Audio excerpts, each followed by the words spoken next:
There was a moment in Scripture when God told his people to look at something unusual and live.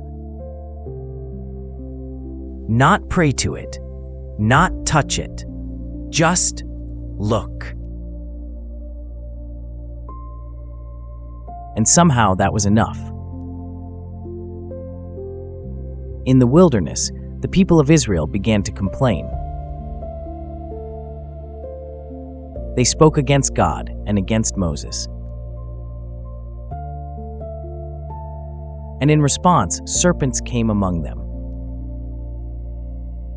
Many were bitten, and many began to die. Then the people came back, and they admitted, "We have sinned." They asked Moses to pray for them. And God answered, but not in the way they expected. God said, "Make a serpent and set it on a pole. And everyone who is bitten, when he looks at it, shall live." So Moses made a serpent of bronze and lifted it up, and it happened. If someone looked, they lived. This is where we need to slow down. Because it wasn't the bronze, it wasn't the shape, it wasn't the object.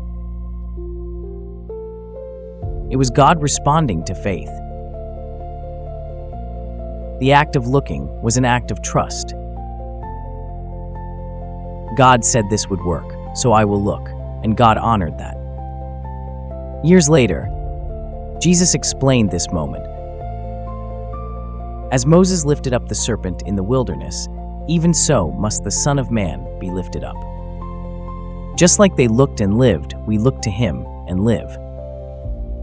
And then time passed.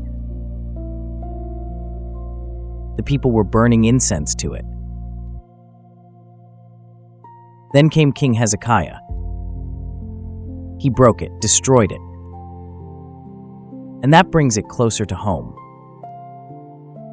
An open Bible in a room, not being read, images, statues, figures.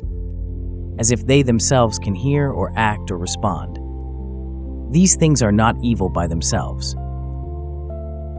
But something changes when what points to God begins to take the place of God. Because in the end, it was never about the object. It was always about God, and anything that takes his place is just bronze.